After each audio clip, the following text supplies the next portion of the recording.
নমস্কার, জি 24 ঘন্টা স্বাগত। আপনাদের সঙ্গে রয়েছি আমি আত্রে। টিকা তরজা, বাজারে টিকা নেই, টিকা তরজা কিন্তু থেমে নেই। কোভিড ম্যানেজমেন্ট ও ভ্যাকসিন এই নিয়ে একদিকে কেন্দ্র আর বিজেপি, অন্যদিকে কংগ্রেস, তৃণমূল কংগ্রেস, ডিএমকের মতো বিরোধী দল। সোমবার ফের ভ্যাকসিন নীতি আর কেন্দ্রের কোভিড ম্যানেজমেন্ট নিয়ে সরব হলেন মুখ্যমন্ত্রী। সুপ্রিম কেন্দ্র জানিয়ে দিল এখনই আদালত ভ্যাকসিন নিয়ে হস্তক্ষেপ না করলেই ভালো হয়, করলে ভ্যাকসিন বন্টনের কাজে সমস্যা হতে পারে। এই অবস্থায় প্রশ্ন উঠছে, এই অতিমারি নিয়ন্ত্রণে কেন্দ্রের যদি কোনো ভুল থাকে তাহলে কে শোধরাবে তা? এ নিয়ে আজ আমাদের এই বিশেষ অনুষ্ঠান টিকা তরজা। বিশিষ্টরা উপস্থিত রয়েছেন এবং তার সঙ্গে সঙ্গে আগে প্রথমে দেখাবো একটি বিশেষ প্রতিবেদন। কারণ দেশের সব মানুষকে বিনা পয়সায় কোভিড ভ্যাকসিন দেওয়া নিয়ে কেন্দ্র কি ভাবছে, এই প্রশ্ন মমতা বন্দ্যোপাধ্যায় করেছে মোদী সরকারকে। মুখ্যমন্ত্রীর যেটা বক্তব্য, ভ্যাকসিন আর অক্সিজেন নিয়ে কেন্দ্রীয় নীতি না থাকার জন্য জটিলতা বাড়ছে। ভ্যাকসিনে বরাদ্দ টাকায় কি হলো, সেই প্রশ্নটাও তুলেছেন মুখ্যমন্ত্রী মমতা বন্দ্যোপাধ্যায়। এর অবশ্য পাল্টা আক্রমণ করেছে বিজেপি।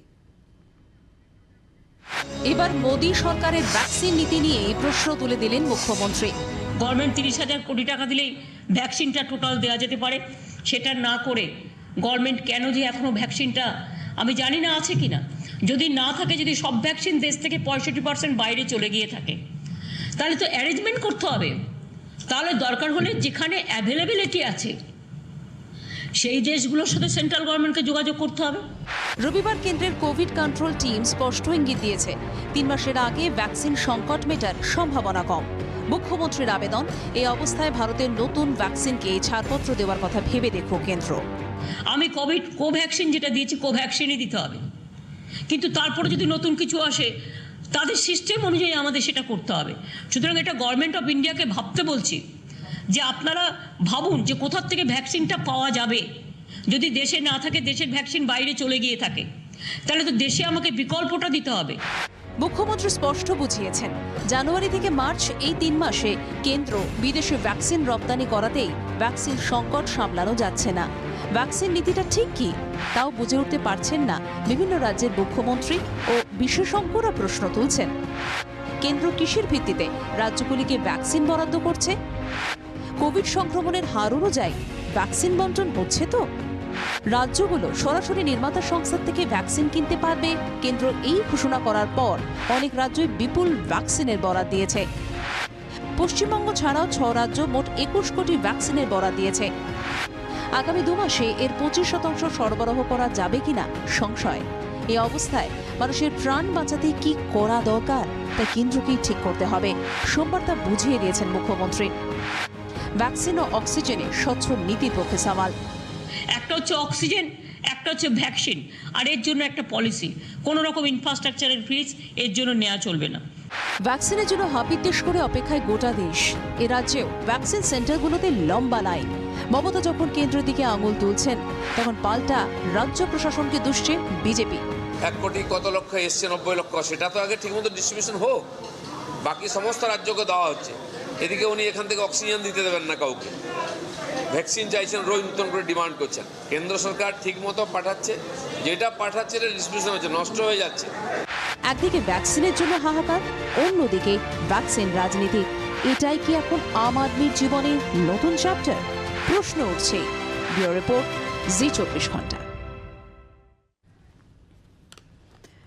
আমাদের এই টিকা তরজা নিয়ে আলোচনায় যারা রয়েছেন তাদের সঙ্গে আলাপ করিয়ে দিই। বৈশানাথ চট্টোপাধ্যায়, তৃণমূল কংগ্রেস নেতা, তিনি আমাদের সঙ্গে রয়েছেন মণিকাঞ্চন পাল, বিজেপি নেতা, রয়েছেন ডক্টর অনির্বাণ দলুই এবং কলতান দাশগুপ্ত, সিপিআইএম নেতা আমাদের সঙ্গে রয়েছেন। আমি প্রথমে ডক্টর দলুইয়ের কাছে যাব। ডক্টর দলুই, তরজা একটা হচ্ছে, কিন্তু বাস্তব চিত্র যে ভ্যাকসিন নেই, মানুষ পাচ্ছেন না। একটু প্রথমে জানতে চাইবো, ভ্যাকসিন অন্যান্য ক্ষেত্রে বিগত বা আমরা যে ধরনের ভ্যাকসিন আপনারা প্রোভাইড করে থাকেন, একেবারে শিশুকাল থেকে, সদ্যজাত থেকে শুরু করে 5 বছর বয়স বা তারপরে ভ্যাকসিনেশন পর্ব যেভাবে গোটা রাজ্য জুড়ে চলে, এটা কি পদ্ধতিতে চলে? কারণ আজকে একটা হলফনামা কেন্দ্র জমা দিয়েছে, সেই হলফনামার প্রসঙ্গে আমরা আসবো, আদালতের হলফনামা প্রসঙ্গে। সেখানে কিন্তু একটা পয়েন্ট উল্লেখ করা হয়েছে, কেন্দ্রের তরফ থেকে বলা হয়েছে এটা আর 5টা টিকার মতো নয়, এটা চ্যালেঞ্জের। কারণ এটা পোলিও টিকার মতো নয় যে খাইয়ে দিলেই হয়ে যাবে। এই প্রসঙ্গটার উল্লেখ করেছে কেন্দ্র সরকার। আপনার কাছে একটু জানতে চাইবো, ভ্যাকসিনেশন আমাদের রাজ্যে বছরভর কিভাবে হয়ে আসছে আর এটা কতটা আলাদা? দেখুন, প্রথম কথা যেটা আমার বলার সেটা হলো যে কোভিড এর এই মুহূর্তে যা সিচুয়েশন, কোভিড ভ্যাকসিনেশন কিন্তু আমাদের কাছে একটা আশার আলো, এবং এটার কোনো বলার কোনো ভাষা নেই যে একদম সবাই একদম নির্দ্বিধায় এটাকে স্বীকার করবেন যে যদি ভ্যাকসিন নেওয়া থাকে সেকে দুটো ডোজ, এবং তারপরে 2 সপ্তাহ বা 4 সপ্তাহ পরে যদি আমরা দেখি তার কোভিড যদি হয়ও, করোনা যদি হয়ও, তার গুরুতর কিন্তু হচ্ছে না, সেটা মাইল্ড রোগের মধ্যেই থেকে যাচ্ছে। এই উদাহরণ কিন্তু আমাদের কাছে অনেক আছে। এরপরে আমি আসি যে আপনি যে ভ্যাকসিনেশনের কথা বলছেন, আমাদের সারা রাজ্যে বা সারা দেশের মধ্যে ইউনিভার্সাল ইমিউনাইজেশন বলে একটা জিনিস হয়। ইউনিভার্সাল ইমিউনাইজেশন বলে আমরা যেটা প্রোগ্রাম যেটাকে বলি, তার মধ্যে দিয়ে বাচ্চাদের ভ্যাকসিনেশন হয়। আপ টু একটা যে 5 ইয়ার্স পর্যন্ত বাচ্চাদের ভ্যাকসিনেশন হয়। তারপর হয় হচ্ছে বাকি যে সময়টুকু থাকে বুস্টার ডোজ থাকে, কিছু টিটানাস টক্সয়েড থাকে, সেগুলো কিন্তু আপ টু 15 ইয়ার্স পর্যন্ত আমরা এই ভ্যাকসিনেশন করে থাকি। এই ভ্যাকসিনেশন গুলো কি করে হয় না, সরকারি সিস্টেম হতে পারে বা প্রাইভেট সিস্টেমে হতে পারে, কিন্তু তারা আলটিমেটলি যেটা হয় যে একটা ভ্যাকসিনেশন কভারেজের মধ্যে সরকারের একটা ভ্যাকসিনেশন শিডিউল রয়েছে, সেই শিডিউল ফলো করে বাচ্চাদের বা যে বয়সকালটা আমি বললাম সেই বয়সকালে ভ্যাকসিনেশন দেওয়া হয়। তার জন্য একটা ডেফিনেটলি কার্ড রয়েছে, vaccination card, mother and child immunisation card আমরা বলি, এবং সেই কার্ডের মধ্যে দিয়ে সেখানে ভ্যাকসিনেশন রেজিস্ট্রি করতে এর হয়। পুরো তাকে ভাগটাই নেক্সট কি, ডেট পুরো দেওয়া হয়। ভাগেই কি রাজ্য সরকারের দায় আমি দায়িত্ব এটা? আমি আসছি যাতে পুরো রেজিস্ট্রেশন করতে হয়, এবং সেই রেজিস্টার পর থেকে সেই পরে কবে ভ্যাকসিন নেবে বা কি সেই সমস্ত কিছু বলা থাকে। এখানে সুবিধাটা কি এবং অসুবিধাটা কি? এখানে সুবিধাটা হলো এই পুরো জিনিসটা হচ্ছে বিকেন্দ্রীকরণ করা আছে। মানে আপনার হাতে প্রত্যেক রাজ্য কত করে ভ্যাকসিন লাগবে তার একটা এস্টিমেট তারা ভ্যাকসিনে রাজ্যের হাতে ছেড়ে দেওয়া হয়। রাজ্য সেটাকে জেলা স্তরে ছড়িয়ে দেয়, জেলা কিন্তু তারপর ভ্যাকসিনেশন সাইট ওয়াইজ ছেড়ে দেয়, এবং তার জন্য প্রত্যেক ভ্যাকসিনেশন সাইটে কমপক্ষে কত করে ভ্যাকসিন লাগতে পারে তার একটা আইডিয়া থাকে, এবং সেই মতো সেই ভ্যাকসিনেশন কিন্তু বাচ্চাদের করা হয়, এবং মায়েদের, এবং অবশ্যই প্রসূতি মা যারা প্রেগন্যান্ট মহিলা তাদেরও কিন্তু করা হয়। সুতরাং এই ভ্যাকসিনেশনটা কিন্তু রাজ্যের হাতে আছে, এবং রাজ্য কিন্তু চাইলে তার কতটা দরকার ডিমান্ড এবং সাপ্লাই বুঝে সে কিন্তু কম বেশি বাড়াতে পারছে। এবার আসি যে কোভিড ভ্যাকসিনেশন কিন্তু এই মুহূর্তে একটা এমার্জেন্সি ভ্যাকসিনেশন। সেকেন্ডলি মাস ভ্যাকসিনেশন, আমাদের যা ইমিউনাইজেশন প্রকল্প চলছে বা যে ধরনের ভ্যাকসিনেশন আমরা বিগত 2-3টে জেলাতে ধরুন এনকেফালাইটিস, জাপানিজ এনকেফালাইটিস দিচ্ছি বা এই ধরনের, সেগুলো কিন্তু সবই খুব সীমিত লোকের মধ্যে, কিন্তু একটা ফিক্সড জিওগ্রাফিক্যাল এরিয়া। এটা কিন্তু মাস ভ্যাকসিনেশন অ্যাজ এ হোল সারা ভারতবর্ষের মানুষকে আমি 18 বছর থেকে তার ঊর্ধ্বসীমা কিছু নেই তত পর্যন্ত ভ্যাকসিন দেবো। তার জন্য কিন্তু আমার যে পরিমাণ ডিমান্ড এবং সাপ্লাই, এই গ্যাপটাকে কিন্তু কমিয়ে আনতে হবে। এবং আমি একটু পরিষ্কার করে দিই যে যে সমস্যাটা আমরা বারবার করছি যে মানুষ ভ্যাকসিন পাচ্ছেন না, ভ্যাকসিনেশন সেন্টারে গিয়ে হচ্ছে না, এইটা কিন্তু রাজ্যের হাতে যদি থাকতো, যে রাজ্য নিজের মতো করে ব্যবস্থা নেবে, ভ্যাকসিনেশন সাইট গুলো তার মতো করে ব্যবস্থা নেবে, তাহলে কিন্তু ব্যাপারটা অনেক সহজ হতো বা মানুষের কিন্তু ঠিক, আমি এই হয়রানিটা কম হতো। জায়গাতেই মণিকাঞ্চন বাবুর কাছে আসবো। মণিকাঞ্চন বাবু, আজকে একটা হলফনামা যেটা কেন্দ্র সরকার সুপ্রিম কোর্টকে দিয়েছে, সেই প্রসঙ্গে বিস্তারিতভাবে আমরা একটা প্রতিবেদন দেখাবো, কিন্তু তার আগে আমি ডাক্তারবাবুর এই অংশটা জুড়েই আমি জিজ্ঞেস করবো আপনার কাছেও, যে কেন্দ্রের হাতে এখন এটা, কেন্দ্র যেহেতু বন্টনের জন্য পুরো ব্যবস্থাপনাটাই রেখেছে, যে সমবন্টন যাতে হয় তার জন্য টাস্কফোর্সও তৈরি করা হয়েছে আদালতের মাধ্যমে, তো এই জায়গাটাই একটু প্রশ্ন করব, যেটা রাজ্যের হাতে রয়েছে সেটা রাজ্য চাইছে আরও টিকা দেওয়া হোক, কিন্তু কোথাও কেন্দ্র সেই জায়গাটা, সেই যোগানটা দিতে পারছে না যে চাহিদাটা রয়েছে। এই জায়গায় আজকে কেন্দ্র আদালতকে জানিয়েছে যে টিকাকরণ নীতির ক্ষেত্রে আদালতের হস্তক্ষেপের প্রয়োজন নেই, যা আছে ঠিকঠাক চলছে। দেখুন, দুটো বিষয়, যেমন আজকের যে রায়ে বলেছেন আর কি, যে ভার্ডিক্ট এসেছে, the policy was just, equitable, non discriminatory and based upon an intangible differentiating factor between two age group, one is 45+ and those below. Number 2, the bench compromising Justice L. Nageshwara Rao and Rabindra Bhatt said the central government, ভালো করে শুনবেন এটা, the central government will carry the burden of providing free vaccines for the 45 years and above populations, and state governments will discharge the responsibility of the 18 to 44 age group on such commercial terms as they may negotiate.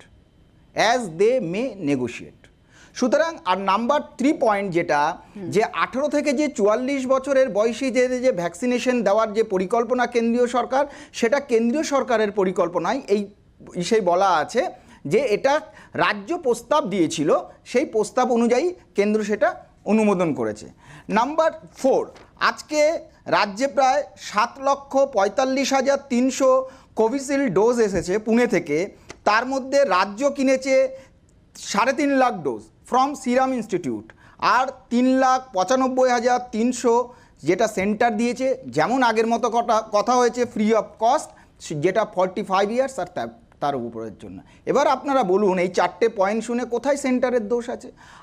আমি বৈশানরদার কাছেই যাব। আমি একটা line বলে দিই, একটা line বলে আমি শেষ করে দিচ্ছি। বৈশানরদার কাছে আমার একটা অনুরোধ, যে কোইন যে অ্যাপ আছে যেখানে রেজিস্ট্রেশন করার পর আপনার অ্যাপয়েন্টমেন্ট আসছে, আপনি জেনে যাচ্ছিলেন, ঠিক সময় মতো পেয়ে যাচ্ছিলেন, কিন্তু এখন যেটা রাজ্যে অসুবিধা হচ্ছে, অ্যাপের রেজিস্ট্রেশনের কোনো মূল্য নেই। আমার নিজের অভিজ্ঞতা আছে যে সেখানে যাচ্ছে, বলছে ওই অ্যাপে করলে হবে না, মানুষকে এসে ম্যানুয়ালি রেজিস্ট্রেশন করাতে হবে, ফলে রাত 2টো থেকে লাইন দিচ্ছে, এতে বয়স্ক লোকেদের অসুবিধা হচ্ছে। তো আপনারা এইটা একটু লক্ষ্য রাখুন।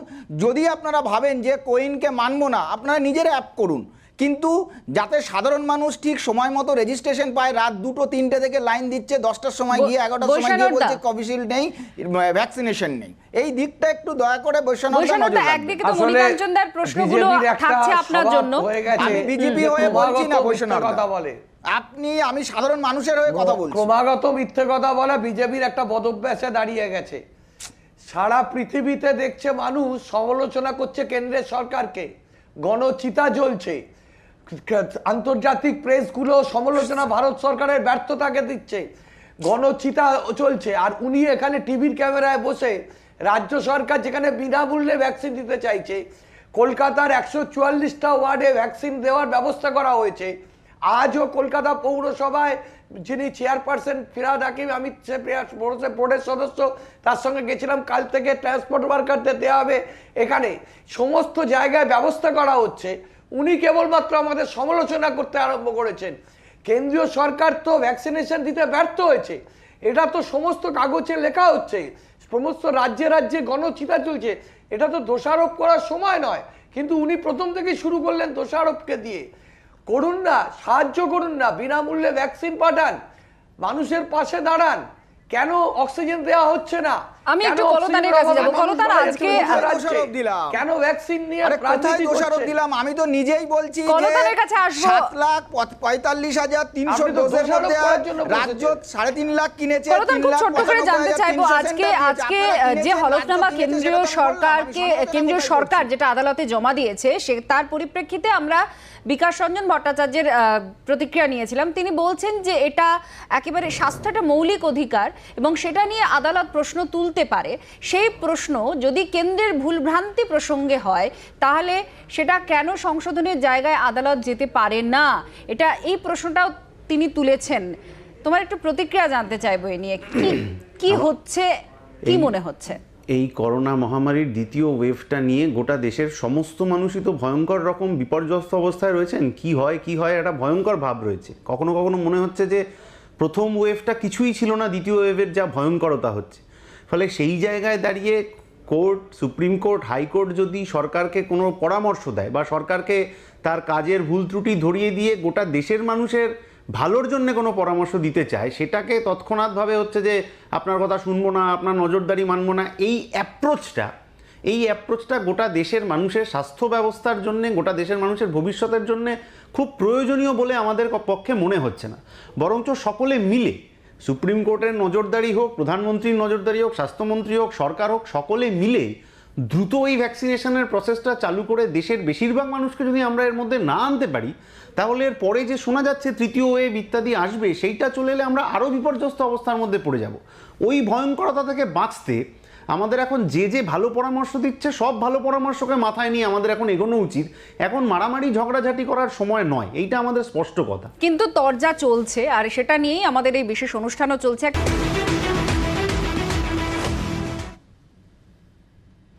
পিটিএলএম বিরতির পর টিকা তরজা তা নিয়ে আমাদের অনুষ্ঠান চলছে। আমি বৈশানরদার কাছে প্রথমে যাব এবার। বৈশানরদা, এই যে হলফনামা কেন্দ্র যেটা দিয়েছে সুপ্রিম কোর্টে, সেখানে একটা জায়গায় বলা হয়েছে ভ্যাকসিনের প্রক্রিয়ায় বাধা দেওয়া চক্রান্ত চলছে। কারণ একাধিক মামলা এই সংক্রান্ত বিষয় নিয়ে অনেক রাজ্যই মামলা করেছে। সরকারের উদ্দেশ্যটা না, আমাকে একটা কথা বলুন তো, যে আমাদের কোভিডের এতদিন ধরে চলছে, এত মানুষের মৃত্যু হলো, গণচিতা জ্বলছে, সেখানে আমাদের কেন্দ্রীয় সরকার তার সদর্থক ভূমিকাকে পালন করেছে? প্রধানমন্ত্রী অন্য কাজে যতটা ব্যস্ত তার রাজনৈতিক প্রোপাগান্ডা করতে, তিনি কি ভ্যাকসিনেশন নিয়ে সে চিন্তা ভাবনার মধ্যে ছিলেন? অক্সিজেন কি দেওয়া গেছে? কেন গণচিতায় মানুষ মারা যাচ্ছে? বিভিন্ন ভূপালে আমরা দেখছি, বিভিন্ন রাজ্যে আমরা দেখছি, কেন অক্সিজেন সাপ্লাই করছে না? কেন ভ্যাকসিনকে আগলে আগলে নিজেরা রাখছে? কিসের জন্য? এটা তো সাধারণ মানুষের জন্য। তো আমরা সরকার তো মানুষের জন্য কাজ করার কথা। আজকে করোনায় ভারতবর্ষের কথা সারা পৃথিবীর কাগজগুলোতে বেরোচ্ছে যে ভারত সরকার করোনা রুখতে ভারতবর্ষে ব্যর্থ হয়েছে। এই যে ঘটনা ঘটছে, এতে তো আমার মনে হয় যে কেন্দ্রীয় সরকার তার নিজের ব্যর্থতাকে চাপা দেওয়ার জন্য তারা এটাকে বলছেন, ব্যর্থতাকে ঢাকা দেওয়ার জন্য নানান ধরনের বাহনা করছেন। কিন্তু তা আপনার নিজের দৈনন্দিন অভিজ্ঞতা থেকে আমরা তো দেখছি, আমাদের কলকাতাতে বাংলায় মুখ্যমন্ত্রী বিনামূল্যে, মমতা বন্দ্যোপাধ্যায় বারবার চিঠি লিখেছেন যে বিনামূল্যে ভ্যাকসিন দেওয়ার জন্য কেন্দ্র সরকার ব্যবস্থা করুক, রাজ্য সরকার দরকার হলে কিনে নেবে বলেছে, এবং অক্সিজেনের জন্য বারবার চিঠি লিখেছে, বারবার তাদেরকে বলা হয়েছে। তা সত্ত্বেও এখন বললে অনেকে বলবেন যে দোষারোপের পালা। আমরা দোষারোপ করার পালা চাই না, আমরা চাই মানুষের পাশে থাকতে।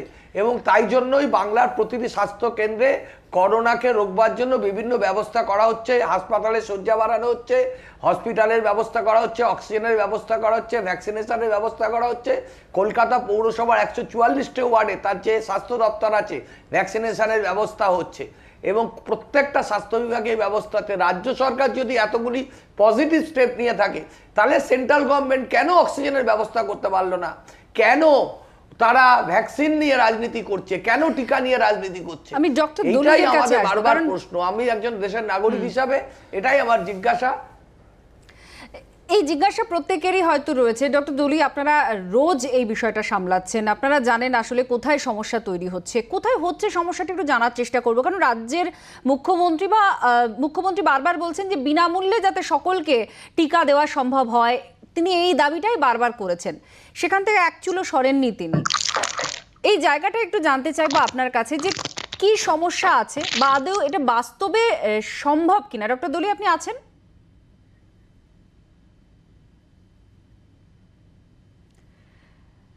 ডক্টর দলি, আপনার কাছে এই প্রশ্নটাই করব যে 130 কোটিরও বেশি মানুষ, তাদেরকে বিনামূল্যে টিকাকরণের যে দাবি উঠছে এই জরুরিকালীন পরিস্থিতিতে, এটা বাস্তবায়িত করা কিভাবে সম্ভব বলে আপনাদের মনে হয়? আপনাদের ডাক্তার অ্যাসোসিয়েশন, চিকিৎসক, নার্স, স্বাস্থ্য পরিকাঠামো কিভাবে এটা কাজ করতে পারে?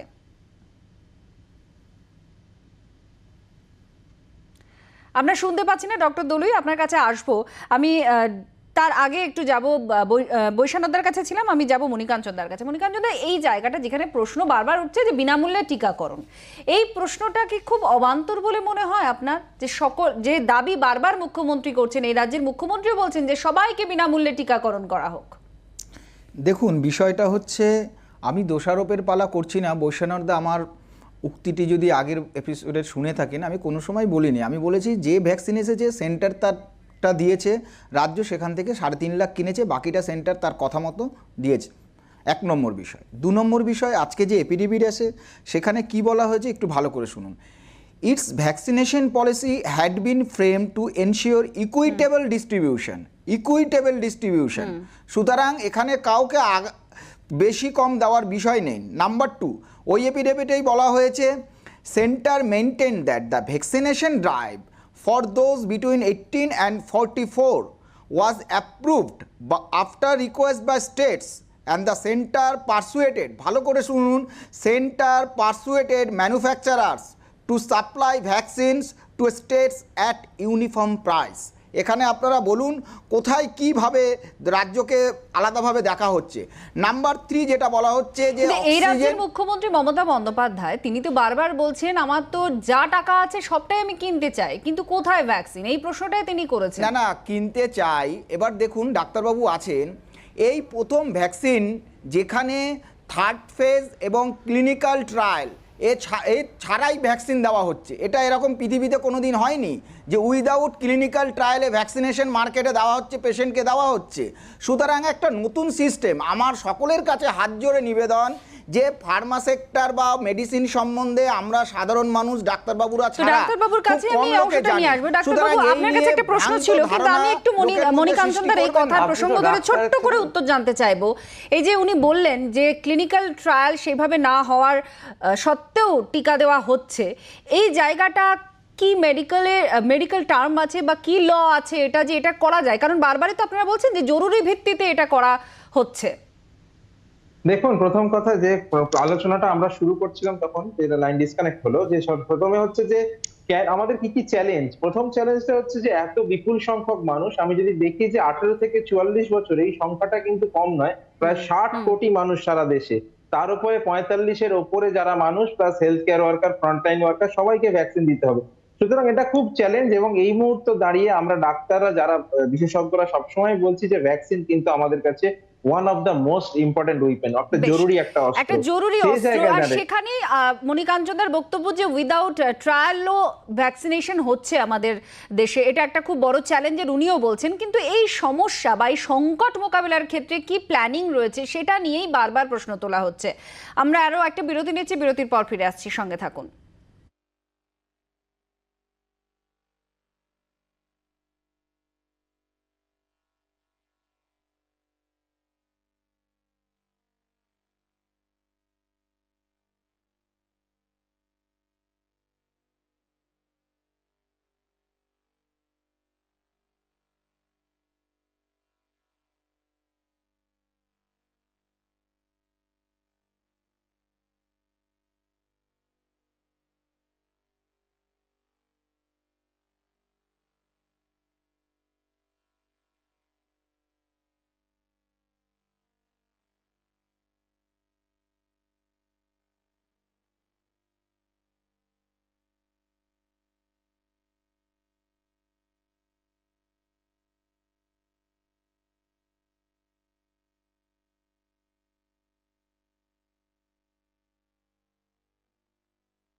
স্বরাষ্ট্র, স্বাস্থ্য, উত্তরবঙ্গ উন্নয়নের মতো একাধিক গুরুত্বপূর্ণ দফতর মমতার হাতে। পুরনো মন্ত্রিত্বে অমিত, সুব্রত, সুজিত বসুরা, পুরনো দফতরে শশী পাঁজা, জাভেদ খান।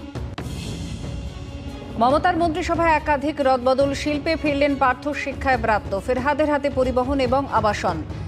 শোভনদেব পেলেন কৃষি, খাদ্য দফতর রথিনের হাতে, জ্যোতিপ্রিয় হলেন বনমন্ত্রী। এই রায় উন্নয়নের পক্ষে রায়। নবান্নের প্রথম মন্ত্রিসভার বৈঠকের পর মুখ্যমন্ত্রী, শান্তি সম্প্রীতি সংহতিতে রাজ্য চালাতে রাজ্যবাসীকে আশ্বাস মুখ্যমন্ত্রীর। কেন্দ্রীয় দল পাঠানো নিয়ে মোদী সরকারকে তোপ মুখ্যমন্ত্রীর। আইন শৃঙ্খলা রাজ্যের বিষয়ে প্রতিনিধি দল এসে এলাকায় উত্তেজনা ছড়ানোর অভিযোগ মমতার। সম্পূর্ণ লকডাউন নয় রাজ্যে, নবান্নে জানালেন মুখ্যমন্ত্রী। পুরোপুরি লকডাউন করলে গরিব মানুষ খেতে পাবেন না, কড়াভাবে কোভিড বিধি মেনে চলুন আর্জি মমতার। রাজ্যের বিরোধী দলনেতা শুভেন্দু অধিকারী নাম প্রস্তাব মুকুল রায়। সর্বসম্মতভাবে বিরোধী দলনেতা নির্বাচিত হয়ে হিংসামুক্ত বাংলা গঠনের দাবি শুভেন্দুর। গঠনমূলক কাজে সরকারের পাশে থাকার আশ্বাস। টিকা নীতিতে আদালতের হস্তক্ষেপ মানবে না কেন্দ্র, সুপ্রিম কোর্টে হলফনামা দিয়ে জানালো মোদী সরকার। টিকা নীতিতে কোনো ভুল নেই, অসঙ্গতি নেই দামেও, বলল কেন্দ্র। রাজ্যে এলো আরও কোভিশিল্ড, 7,45,000 ডোজ এলো কলকাতায়। 3,95,000 ডোজ পাঠিয়েছে কেন্দ্র, 3.5 লক্ষ ডোজ কিনেছে রাজ্য। আদালতে কেন্দ্রের অবস্থানের কড়া সমালোচনায় বিরোধীরা গণতন্ত্র বিরোধী মনোভাব, বললেন সৌগত। ব্যর্থতার দায় ঢাকতে চেয়ে আদালত এড়ানোর প্রচেষ্টা তো বিকাশের। অযথা নাক গলাচ্ছে আদালত, কেন্দ্রের অবস্থানকে সমর্থন শ্রমিক ভট্টাচার্যের। শীতলকুচি তদন্তে সক্রিয় সিআইডি, ভবানী ভবনে মাথা ভাঙার আইসিকে জিজ্ঞাসাবাদ। কেন্দ্রীয় বাহিনীর 2 অফিসার, 4 জওয়ানকে তলব। ভার্চুয়ালি জিজ্ঞাসাবাদের আর্জি খারিজ, সশরীরে হাজিরার নির্দেশ সিআইডির।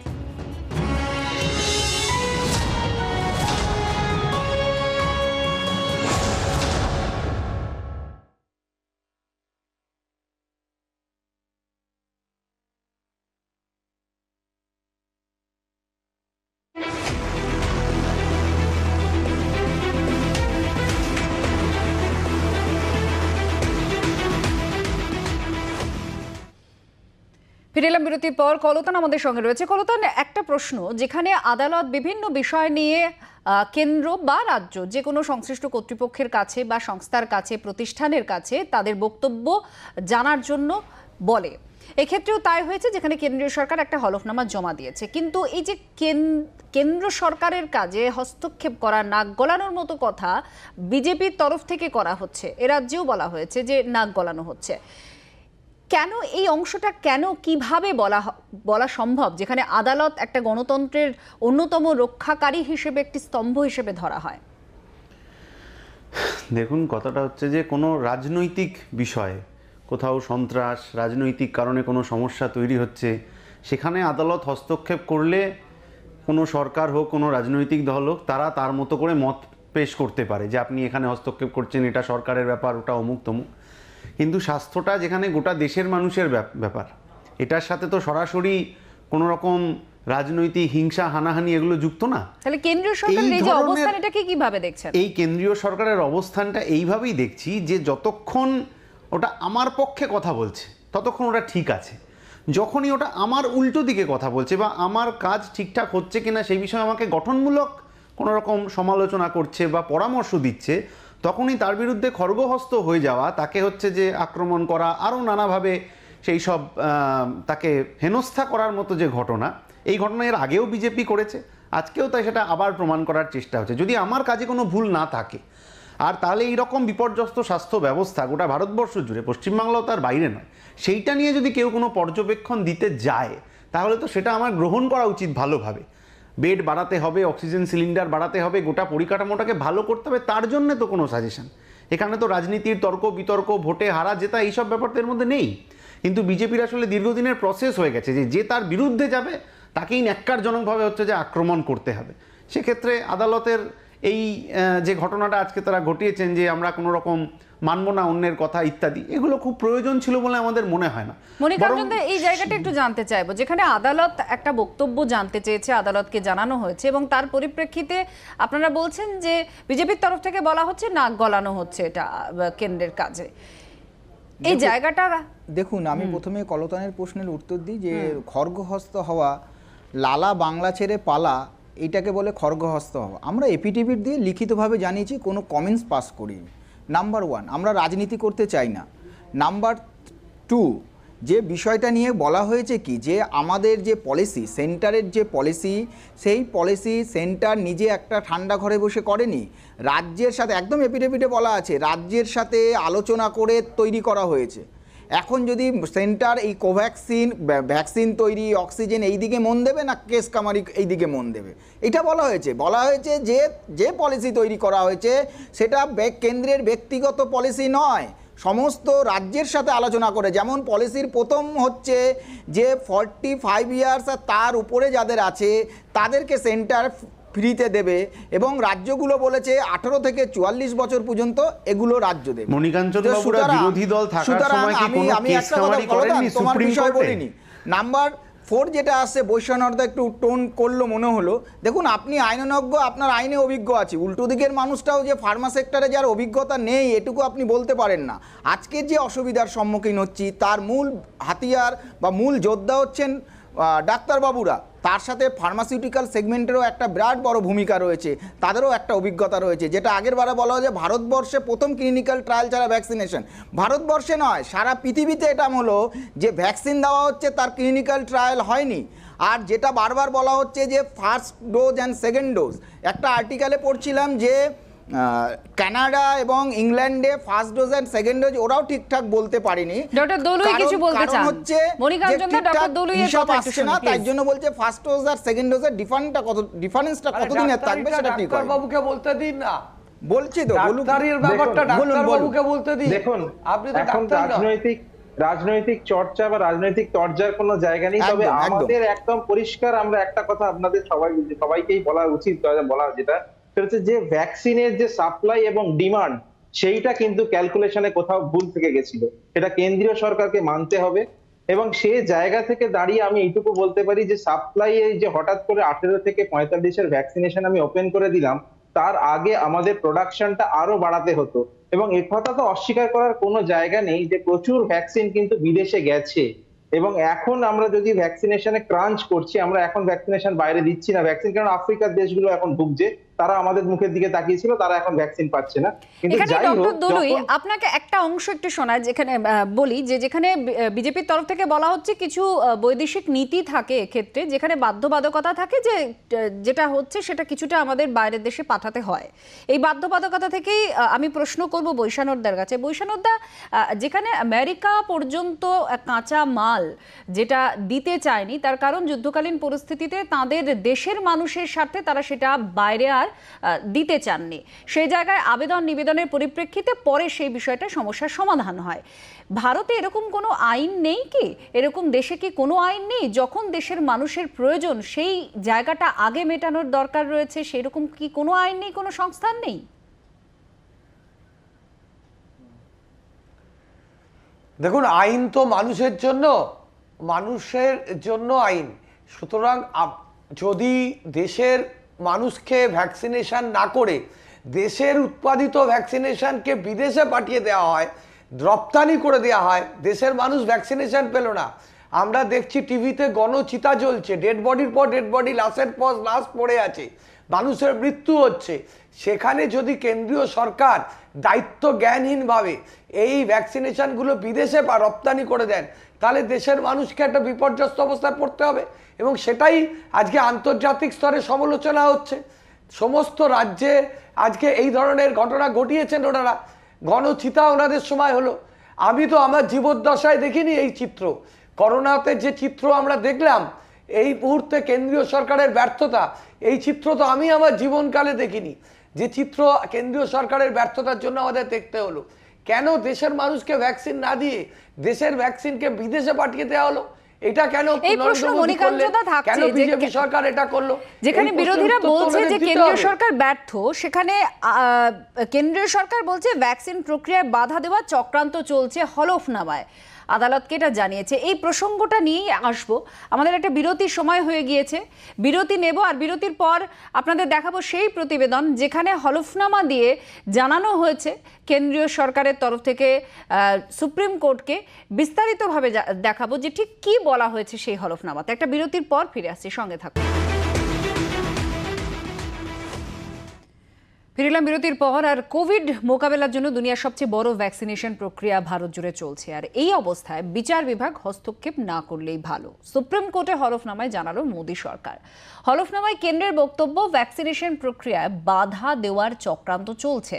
শীর্ষ আদালত তাতে প্রভাবিত না হয়ে কেন্দ্রের ওপরে ভরসা রাখুক।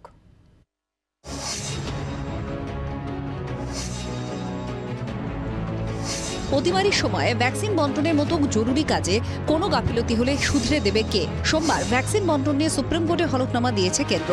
হলফনামার বক্তব্য দেখে এই প্রশ্ন উঠছে কারণ হলফনামায় কেন্দ্র জানিয়েছে ভ্যাকসিন বন্টন পরিকল্পনা মতোই এগোচ্ছে। আদালতকে আশ্বস্ত করছি, এখনই এ নিয়ে আদালতের হস্তক্ষেপের প্রয়োজন নেই। কোভিড নিয়ন্ত্রণ ও ভ্যাকসিন বন্টন নিয়ে গত সপ্তাহে কেন্দ্রকে হলফনামা জমা দেওয়ার নির্দেশ দেয় শীর্ষ আদালত। একটি জনস্বার্থ মামলা নিরিখেই এই নির্দেশ।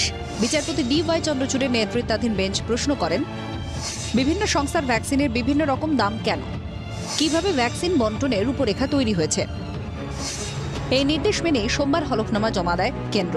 হলফনামায় স্পষ্ট বলা হয়েছে, এখন এ নিয়ে আদালতের হস্তক্ষেপ তারা চাইছেন না। আরও বলা হয়েছে, দুনিয়ার বৃহত্তম কোভিড ভ্যাকসিন কর্মসূচি কার্যকর করছে কেন্দ্র। এটা পোলিও বা অন্য টিকার তুলনায় একেবারে আলাদা। এটা একটা চ্যালেঞ্জিং। জল্পনা উস্কে হলফনামায় কেন্দ্রের বক্তব্য, কোভিড ভ্যাকসিন কর্মসূচিতে বাধা দেওয়ার চেষ্টা হচ্ছে। কিছু সংগঠিত শক্তি পরিকল্পিতভাবে এই কাজ করছে। আদালত কেন্দ্রের উপরে ভরসা রাখুক, কেন্দ্র সঠিক পথেই এগোচ্ছে।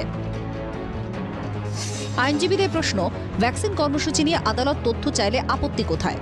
কেন্দ্রের তরফে কোনো ভুল হলে তা শুধরে কে দেবে?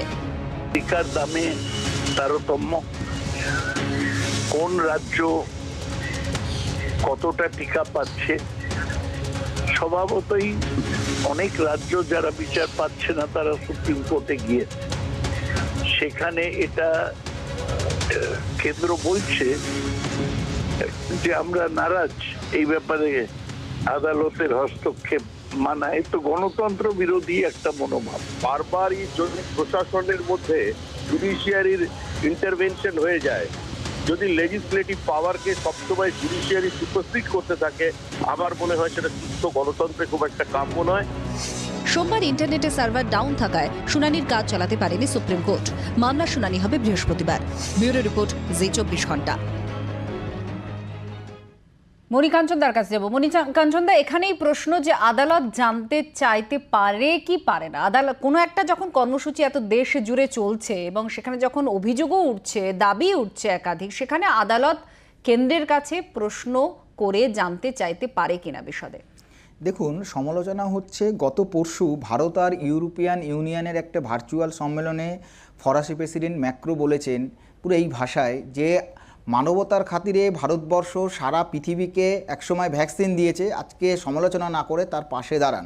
এবং সেই দিনই 8 তারিখই সেন্টারের স্বাস্থ্যমন্ত্রক প্রেস বিজ্ঞপ্তি করে বলেছে, ইতিমধ্যে 8 তারিখের কথা বলছি আমি, 17,49,00,000 ভ্যাকসিন দেওয়া হয়েছে ভারতবর্ষে। তার মধ্যে 16,70,00,000 ভ্যাকসিন ইউজ হয়েছে, 84 লক্ষ বাকি ছিল। আর আজকে 11 তারিখ, আজকে 53 লক্ষ আবার ভ্যাকসিন দেওয়া হয়েছে। টোটাল 1,39,00,000 ভ্যাকসিন দেওয়া হয়েছে। আমি যেটা বিষয় যে ভ্যাকসিন দেওয়া হচ্ছে, কিন্তু এটা মেডিসিন, আমি বলছি বৈষ্ণবদা প্লিজ, বিষয় যেটা হচ্ছে ভ্যাকসিন কিন্তু আলাদা মেডিসিনের মতো নয় যে গাড়ি করে নিয়ে চলে এলাম।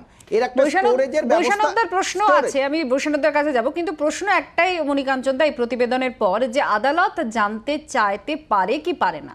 অবশ্যই পারে। কেন্দ্র কি বলেছে? কেন্দ্র তার এফিডেভিটে তার বক্তব্য জানিয়েছে যে এখন একটা চ্যালেঞ্জিংয়ের মুখে আছি, আপনি অন্য সময় জিজ্ঞেস করবেন, আমরা তো আমাদের কাজ করছি, এরকম তো নয় যে কাজ হচ্ছে না, হচ্ছে। কিন্তু কাজের মধ্যে যদি কোনো ভুল ত্রুটি বা প্রশ্ন থেকেও থাকে, সেই প্রশ্ন করা কি অনুচিত? না না, অনুচিত না। বৃহস্পতিবার আবার আছে, আজকে তো কমপ্লিট হয়নি, সম্পূর্ণ হয়নি, আপনারাই বললেন সম্পূর্ণ হয়নি, সেটা বৃহস্পতিবার হবে। কেন্দ্র তার মত জানিয়েছে যে পলিসি কেন্দ্র নিয়েছে সেই পলিসি শুধুমাত্র কেন্দ্রের নয়, সেটা রাজ্যের সাথে আলোচনা করেই নেওয়া হয়েছে। বারবার এই জায়গাটা বলা হচ্ছে যে রাজ্যের সঙ্গে আলোচনা করেই কেন্দ্র এই কথা এগুলো করছে। সেখানে মমতা বন্দ্যোপাধ্যায় লাগাতার একটা প্রশ্ন বা প্রসঙ্গ তুলেছেন, বিনামূল্যে টিকাকরণ। বারবার রাজ্য সরকার, আমরা তো বারবার বলছি বিনামূল্যে টিকাকরণ, ভ্যাকসিন পাঠান, অক্সিজেন পাঠান, দেশের মানুষের পাশে দাঁড়ান। একটু আগে শ্রমিক ভট্টাচার্য বললেন যে জুডিশিয়ারি নাকি পারে না সরকারকে কাজে তাকে প্রশ্ন করতে, এটা কোথায় কোন আইনে লেখা আছে? সরকার যদি তার অক্সিজেন পাঠাতে মানুষের পাশে না দিতে পারে, যদি গণচিতা জ্বলে, যদি লাশের পর লাশ মানুষ রাস্তায় পড়ে থাকে, যদি মানুষ বিপর্যস্ত হয়, করোনার পরিস্থিতিতে মানুষ যদি শিকার হয়, তাহলে সুপ্রিম কোর্ট, দেশের সর্বোচ্চ আদালত, সে কেন্দ্রীয় সরকারেরই ব্যর্থতা নিয়ে প্রশ্ন তুলতে পারবে না? কি কি প্যারামিটার নেওয়া হয়েছে, কি কি ব্যবস্থা গ্রহণ করা হয়েছে, এটা জিজ্ঞাসা করতে পারবে না? মানুষ পিছু হাসপাতালের বেড, অক্সিজেন সিলিন্ডার, তার ভয়ঙ্কর ক্রাইসিস, গোটা স্বাস্থ্য পরিকাঠামো কতখানি বেহাল এই করোনা মহামারী আমাদের চোখে আঙ্গুল দিয়ে দেখিয়ে দিয়েছে। ফলে এখন কেন্দ্রীয় সরকারের বিরুদ্ধে সুপ্রিম কোর্ট না পক্ষে সুপ্রিম কোর্ট এই তরজায় যাওয়ার সময় এখন নয়। এখন স্বাস্থ্য পরিকাঠামোটাকে ভালো করার জন্যে যা যা সাজেশন আমরা পাচ্ছি সেইটা নিয়ে গোটা দেশের 130 কোটি মানুষকে গণটিকাকরণের উদ্দেশ্যে আমাদের এগোনো উচিত। মণিকাঞ্চনবাবু 1 কোটি 2 কোটি সংখ্যা শোনাচ্ছিলেন, 130 কোটি মানুষ, সেই গোটা মানুষকে যদি আমার সুরক্ষিত করতে হয়, 130 কোটি এক মাসে হয়ে যাবে। একটা নতুন এক মাসে করার দরকার নেই। কিন্তু মনিকাঞ্চন দা, এই যে বাজার থেকে কিনে নেওয়ার যে অপশনটা সামনে রাখা হলো, দলুই বলছিলেন সেটা প্রোডাকশন যদি যথোপযুক্ত পরিমাণে না হয় তাহলে এটা এই সিদ্ধান্তটার ঘোষণা কেন হলো, এই প্রশ্নটাও করা হয়েছে। ডক্টর দলুই, একটু বাস্তব চিত্র আর এই যে নীতি নিয়ে বারবার প্রশ্ন উঠছে, যে একটা নীতি প্রণয়নের বিষয় নিয়ে একটা নীতির প্রয়োজনীয়তা রয়েছে এই সমস্যা মোকাবিলার জন্য, যেটা নিয়ে রাজ্যের মুখ্যমন্ত্রী সওয়াল করছেন বারবার যে কেন নেই নীতি। আপনার বাস্তবের আঙিনায় দাঁড়িয়ে কি মনে হচ্ছে? দেখুন, বাস্তব চিত্রটা খুব কঠিন এবং নিদারুণ। আমরা যদি দেখি যে ভ্যাকসিনেশন সাইট গুলোর যে অবস্থা, সেখানে রাত্রি 2টো থেকে পেশেন্টের লাইন পড়ছে, টোকেন দিতে হচ্ছে। ভ্যাকসিনেশন সেন্টারে যখন পেশেন্ট আসছে অনেক ভিড় হচ্ছে, অনেক মানুষের জনসমাগম, সেখান থেকে হয়তো করোনা সংক্রমণ ছড়িয়ে পড়ার একটা সম্ভাবনা রয়েছে। অনেক জায়গায় মানুষ পাচ্ছেন না, কিন্তু মানুষের দিকে সেই আঙুলটা তুলে দেওয়া হচ্ছে স্বাস্থ্য দপ্তরের দিকে। সেইখানে দাঁড়িয়ে আমি একটা কথা বলছি, যদি ভ্যাকসিনটাই না আসে আমাদের কাছে, আমরা কিন্তু সেভাবে দিতে পারবো না। সুতরাং এটা মানুষকে বুঝতে হবে, এবং একটা কথা, যেভাবেই হোক প্রোডাকশন বাড়াতে হবে, এবং একই সাথে আরো বেশি সংখ্যক স্পুটনিক 5 কে যেভাবে কেন্দ্রীয় সরকার এই অনুমোদন দিয়েছে, আরো বেশি সংখ্যক ভ্যাকসিনকে অনুমোদন দিক, আরো বেশি ভ্যাকসিন অ্যাভেলেবেল করুক, এবং একই সাথে কোন রাজ্যে কত ভ্যাকসিন কখন যাচ্ছে এবং সেটার কি ইউটিলাইজেশন হচ্ছে, কাকে কত প্রোডাকশন হচ্ছে আমার দিনে, তার একটা সঠিক বক্তব্য কিন্তু তুলে ধরুক। না হলে কিন্তু মানুষ কিন্তু বিভ্রান্ত হয়ে পড়ছেন, মানুষ কিন্তু ভ্যাকসিন চান কিন্তু পাচ্ছেন না। এই কমাস আগে যখন ভ্যাকসিন মানুষের জন্য, খুব কম সংখ্যক মানুষের জন্য ওপেন ছিল, তখন কিন্তু আমাদের এই সমস্যা ফেস করতে হয়নি। তখন কিন্তু আমাদের আরো তৈরি হওয়া উচিত ছিল, আরো প্ল্যান তৈরি করা উচিত ছিল, যাতে ভ্যাকসিনেশনটা আরো বেশি করে করতে পারি। এখন যখন ডিসিশনটা আমরা নিয়ে নিলাম কিন্তু ইমপ্লিমেন্টেশন হলো না, বল ভুগবে কিন্তু সাধারণ মানুষ। সেইখান থেকে কিন্তু আমাদের চিন্তা হচ্ছে। ডক্টর দলুই, মণিকাঞ্চন পাল, বৈশানা চট্টোপাধ্যায়, কলতান দাশগুপ্ত, সকলকে ধন্যবাদ জানাবো। এবং ডক্টর দলুইয়ের কথা প্রসঙ্গ ধরেই শেষ করব, যে মানুষ এখন ভ্যাকসিন চান, এটা একটা ঢাল, একটা হাতিয়ার লড়াই করার জন্য। যে চাহিদা রয়েছে আর যে যোগান রয়েছে তার মধ্যে বিস্তর ফারাক। এটা পরিকল্পনার প্রয়োজন রয়েছে এই ফারাকটাকে যতটা কমানো সম্ভব দ্রুততার সঙ্গে। এখন এখানেই শেষ করছি। অন্যান্য সব খবরের জন্য দেখতে থাকুন জি 24 ঘন্টা।